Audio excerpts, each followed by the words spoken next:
The moment I signed the deed to the lakeside property, I knew it came with baggage, but nothing prepared me for the onslaught that was the Willow Shores Homeowners Association, a group that stormed into my life barely 24 hours after I moved in, acting as if I were squatting on their land instead of legally owning the most strategic piece of real estate in the entire neighborhood, the lake, its access trail, and, as they'd soon find out the hard way, every summer activity.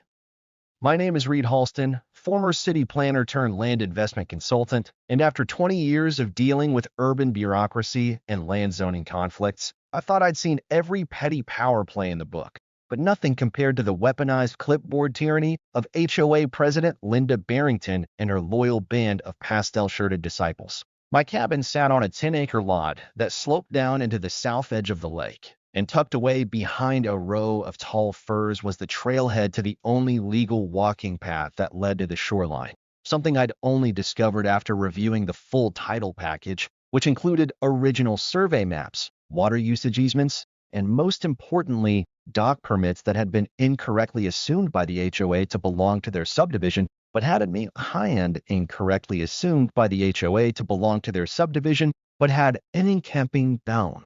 1960s, the previous owner, a retired naval engineer named Gus Langley, had kept to himself for decades, quietly renewing those permits and collecting a monthly leasing fee from the HOA, who apparently never questioned why checks were made out to G. Langley Trust. When Gus passed away and the property went on the market, I jumped at the opportunity, partly for the natural beauty, but mostly because I saw a power play coming a mile away. So when Linda Barrington marched up my drive on my first morning there with two clipboard-wielding flunkies in tow and said, "We need to discuss lake usage violations," I was more than ready. They didn't bother to introduce themselves, assuming their HOA polos and name tags carried enough authority to cow me into submission, but I stood silently as they pointed toward my shed and said I'd need to submit a formal request to repaint it, since it's visible from the lakefront. That's when I calmly asked, "What makes you think you have jurisdiction here?" Linda scoffed. "You're in Willow Shores. This parcel was grandfathered into the association's oversight since the late 80s. Wrong."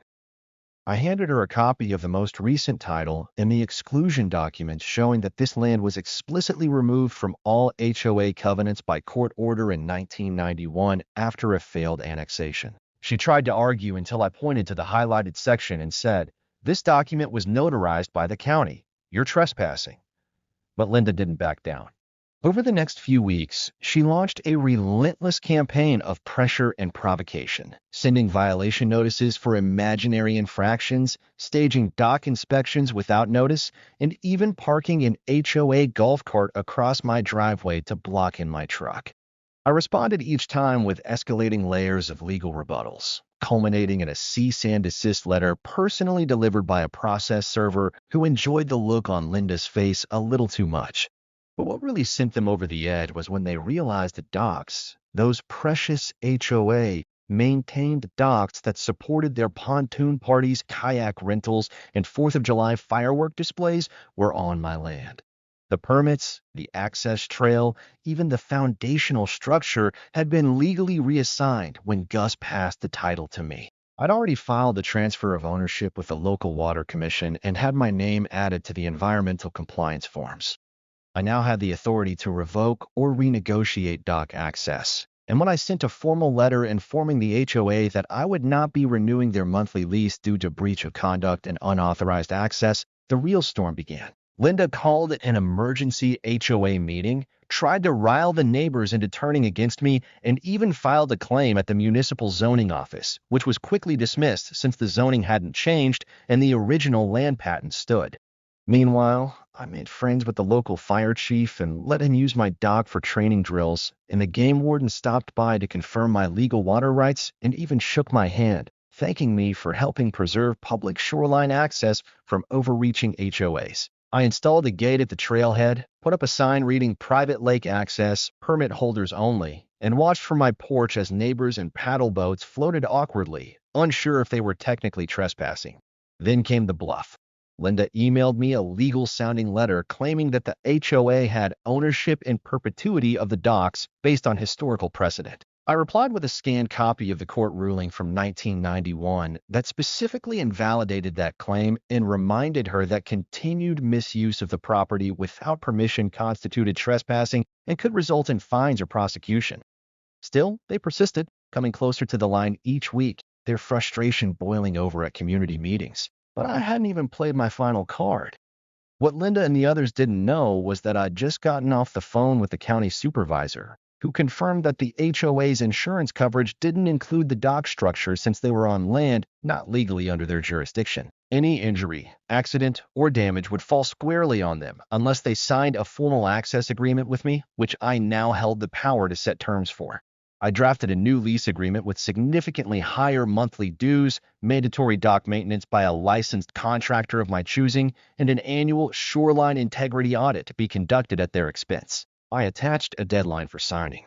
If they didn't agree, I'd revoke access entirely and begin a full renovation of the docks, including fencing and a kayak storage system I'd already designed with a local architect. I sent the lease packet via certified mail.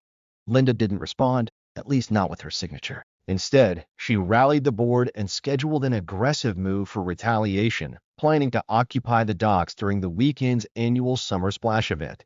Flyers were printed, banners made, and a campaign launched in their newsletter to take back community waters. But they failed to realize that I'd already contacted the sheriff's department and filed a no trespassing order. Deputies would be present that weekend, and I had the documents ready. As the fireworks drew near and boats gathered, the HOA made their move, only to be intercepted at the trail by uniformed officers who calmly explained that any attempt to cross the gate without permission would result in arrest. Chaos broke out. Shouting, phone calls, threats, all while I sat on my porch with a lemonade, watching the spectacle unfold like live theater. But that's not where it ends, because Section 2 is where I show them what true ownership means and how their lake dreams start sinking fast. Linda Barrington must have realized by now that her days of unchecked HOA dominance were numbered, but instead of retreating, she doubled down, blinded by rage, pride, and the sheer inability to grasp that someone like me, who didn't attend her potlucks or follow her architectural color schemes, could possibly hold more authority than her laminated bylaws and neatly typed meeting agendas. So while the Summer Splash disaster left the HOA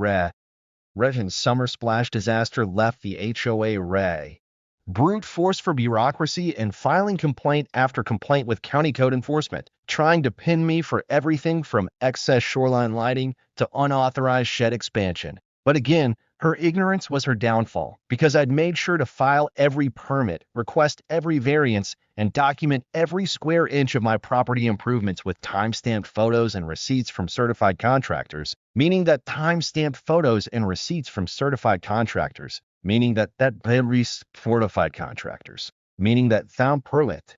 His head and mutter, looks like you're more compliant than the HOA themselves, which only emboldened me further. And when I discovered through public records that the HOA had been misreporting the usage of my dock permits for years, listing them on annual tax forms as association-owned infrastructure, I sent a quiet tip to the county auditor's office, knowing full well what would come next, a surprise audit, which landed like a nuclear hell, desperately to explain why community dues had been used to maintain property they didn't own, triggering an emergency vote of no confidence in the quiet resignation of the treasurer, who clearly wanted no part of Linda's mess anymore. But even with her power fractured, she wouldn't back off.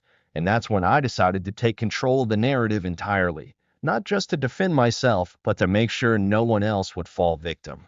I created a public-facing website, knowyourlakerights.com, laying out the full history of land ownership, the dock permits, the exclusion of my parcel from HOA jurisdiction, and scanned copies of all supporting legal documents. I kept the tone professional and factual, but I didn't pull punches when explaining how the HOA had trespassed, lied, and attempted to seize property that wasn't theirs, all backed up with proof. It went viral locally, almost overnight, and within a week, I received calls from other residents, some angry at the HOA for misleading them, others just relieved to know the truth. One elderly couple down the road, the Graysons, invited me over to share how Linda had fined them $500 for hanging a bird feeder too close to a shared path, which apparently wasn't even HOA maintained. I showed them how to file for a formal appeal, and within days, the charge was dropped. Slowly, the myth of the omnipotent HOA began to unravel. Linda tried to respond by issuing a cease and desist to my website, but it backfired. My attorney responded with a Freedom of Information defense, and local news caught wind of it, resulting in a Sunday front-page headline, "Lakefront Showdown: Who Really Owns Willow Shores?" featuring a photo of me standing by my newly gated dock and a quiet quote, "Property rights matter, especially when they're ignored." That article shattered any lingering illusions about HOA dominance. But just when I thought things might cool down, Linda pulled her final stunt, a desperate Hail Mary disguised as community service. She proposed the HOA build a shared public dock on the northern side of the lake, claiming it would reduce dependency on my access point. What she didn't realize, again, was that the northern shoreline was subject to conservation easements, and any construction within 200 feet of the water required a multi-agency environmental impact review. I contacted the state's Department of Ecology and tipped them off to the pending violation. Within days, Linda received a cease work order, halting all plans and resulting in a $15,000 fine for unauthorized shoreline disturbance, which they tried to blame on a contractor who hadn't even been hired yet. At that point, it wasn't just about me anymore. The HOA was falling apart from within. 3 board members resigned, citing internal chaos, and a petition circulated among residents to dissolve the HOA entirely. I didn't sign it. I didn't need to. I'd already won. The lake was mine, the docks were secured, and even the fire department had formally relocated their emergency access designation to my address, bypassing the HOA trails altogether. And while Linda still lived at the edge of the cul-de-sac, her power was gone. Her email stopped. Her banners came down.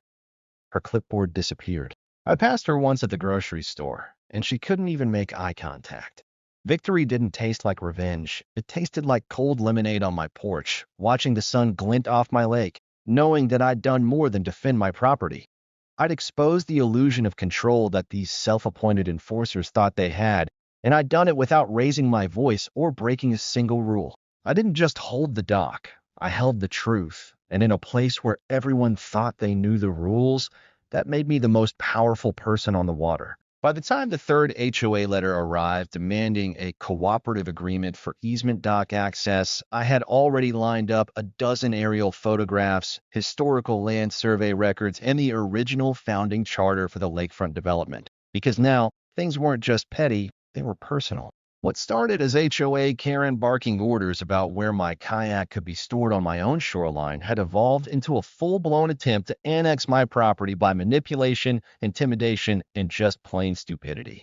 She and her board had made it crystal clear. They believed the lake, which ran along the eastern boundary of their subdivision, was community-controlled, despite it being listed as a private water body tied to my deed since the 1940s. Now, with their growing desperation for lake access threatening to erupt into something uglier, I stopped playing defense and began preparing my strike. See, these people weren't just trespassing. They were rerouting community funds, holding votes based on false premises, and issuing fines to their own residents for non-compliance with regulations that referenced a lake they didn't legally own. It was fraud masquerading as policy, and I had the receipts. I attended one of their monthly meetings, uninvited but not unwelcome. Karen had apparently told the board I was being brought in to negotiate terms, not knowing I'd arrived with my own attorney, a lake rights specialist, and a former county surveyor. When I pulled out a rolled-up topographic overlay showing the development line stopping 20 feet short of the shoreline, now patrolled by my newly installed no trespassing signs, the room went silent. That silence broke like glass when the HOA vice president nervously asked if we could revisit the interpretation of ownership. I smiled and handed him a notarized letter from the State Land Commission affirming that my deed included not only the lake, but also the dock pilings and shoreline infrastructure. Yes, even the community docks they've been maintaining with HOA dues. Karen's face went redder than a sunset. I didn't let up. I explained how those docks were installed illegally 10 years ago when the HOA presumed the land belonged to the public trust. It didn't. And each nail they drove into my soil was a liability I could now leverage. I wasn't looking to be compensated. I was looking to control the board's every future decision that touched my water. After all, they'd trespassed. They'd voted without jurisdiction. They'd find neighbors for dock non-compliance on my land. I was holding legal aces while they were playing a bluff with bent cards. The tension escalated fast. Karen cornered me in the parking lot that night, raving about how I was destroying the community spirit and ruining generations of tradition.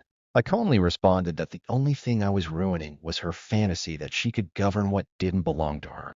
The next day, things got messy. I caught an unmarked work crew attempting to paint over my dock signs and refasten a security light I'd previously disconnected. They claimed to be from the HOA's maintenance vendor. What they didn't know was that I'd installed cameras, complete with motion alerts that forwarded directly to local law enforcement. I let them finish repainting the sign before calling the sheriff. That's when Karen's web began to unravel. Turns out the HOA had been billing the community for lake beautification, which included everything from algae treatments to dock repairs on a lake that legally wasn't theirs. Fraud, misappropriation of dues, and worse, misrepresentation in annual filings. My lawyer helped me file a cease and desist order within 24 hours, and we added a civil trespass suit to the mix for good measure.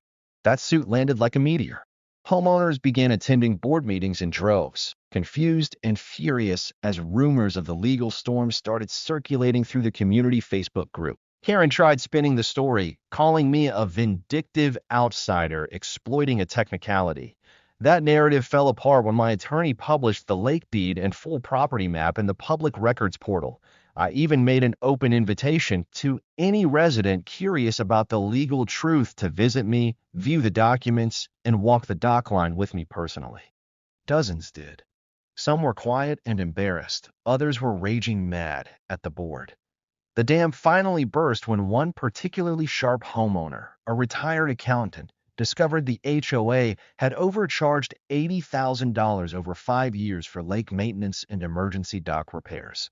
With no authority to be spending those funds on my land, it became an open and shut case of fiscal negligence. A motion was introduced to recall the entire board. Karen doubled down instead. She launched a smear campaign, accusing me of environmental violations and even filed a noise complaint when I hosted a group of neighbors for a barbecue near the shore. I responded not with words, but with action. I invited the Department of Environmental Quality to inspect the site. Not only did they confirm I was in full compliance, they issued a warning to the HOA for improperly disposing of dock maintenance debris along the lake path. That's when the press got involved. A local investigative reporter contacted me after hearing whispers of the feud. I sat down with him, walked through the history of the property, the missteps of the HOA, and the increasingly erratic behavior of its president. When the story aired, complete with Karen dodging his on-camera questions, it was game over. The homeowners voted to dissolve the board pending legal resolution. Karen resigned in disgrace, claiming health reasons, and within 2 weeks, the HOA's legal counsel approached me for a settlement discussion.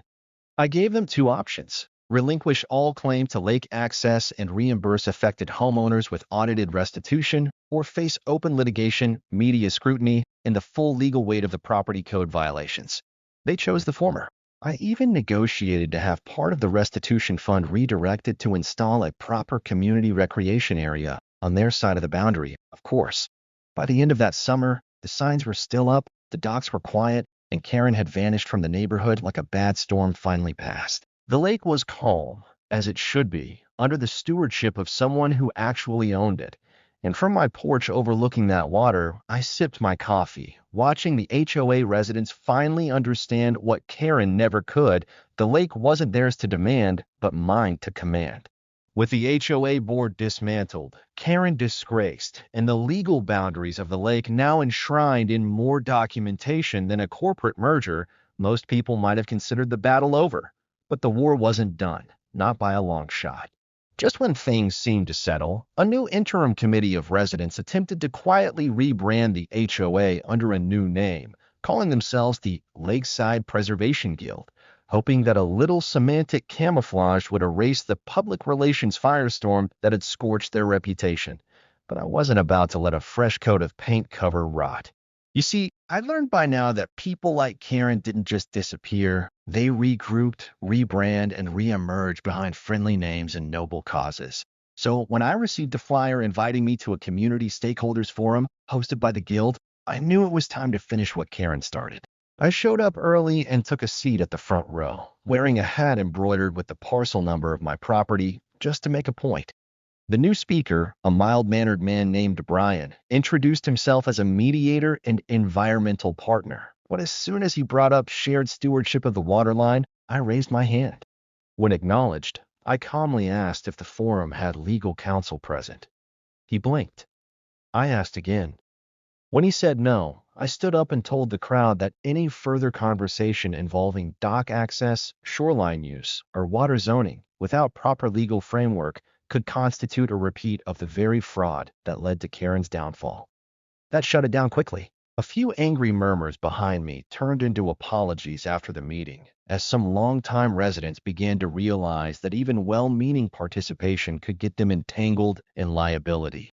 I wasn't trying to be a villain. I was protecting my rights and theirs, even if they didn't see it yet.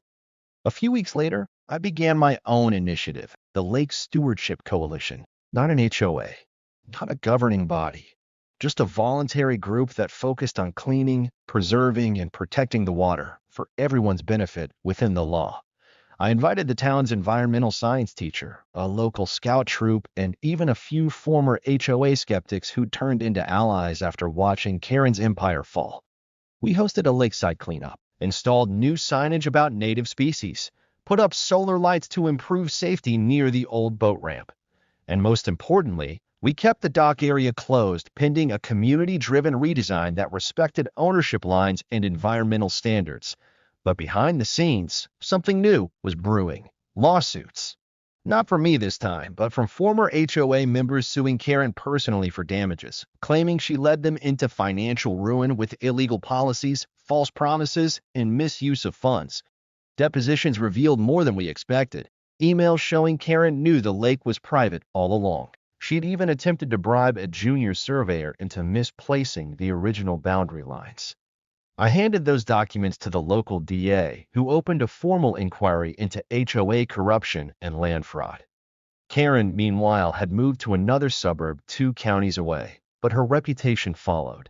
Her name was now attached to a warning list circulated among homeowner law firms as a case study in rogue governance. And while I might have found some grim satisfaction in that, I was focused on the bigger picture. I turned my guest house into a community meeting space where locals could drop by and ask questions about zoning, property rights, or even just vent about their own HOA horror stories. I called it the Boundary House, an ironic tribute to the invisible lines that can make or break a neighborhood. Soon, neighboring communities were inviting me to speak about what happened with our lake, how to prevent HOA overreach, and how to empower residents without sacrificing the rule of law. But Karen wasn't done being a problem. From her new home, she began sending letters, unsigned but easily identifiable, accusing me of running an illegal public utility by allowing gatherings near the lake. She even filed a false report that I was selling dock space for profit, which prompted another visit from a county inspector. Of course, nothing came of it. But that last stunt gave me the final push I needed to do what I'd been thinking about since this all began: petitioning the county to rezone my lakeside property as a protected educational preserve. By doing so, I'd make it nearly impossible for any future HOA or development board to claim governance, and I could finally seal off the constant harassment under the banner of conservation. I filed the paperwork, gathered letters of support, and built a portfolio of everything the community had done to preserve the lake, not pollute or exploit it. It passed unanimously. The lake was now designated as Ridgewater Learning Preserve, with me listed as the primary steward and custodian. It was the ultimate checkmate. The HOA, Karen, and any future incarnations would never again touch what they once thought they owned. In the months that followed, I watched the mood in the neighborhood shift from suspicion to acceptance and finally to gratitude. Neighbors who once glared now waved. Families began attending the weekend ecology classes I hosted by the lake. Even the guy who voted for Karen twice brought me homemade pie as thanks for ending the madness. One evening, as the sun set across my dock, mine, legally and forever, I sat on the bench I'd installed, a plaque above it reading, Property divides, but truth unites. The war had ended not with vengeance, but with vision. And no matter how many letters Karen mailed or whispers she spread,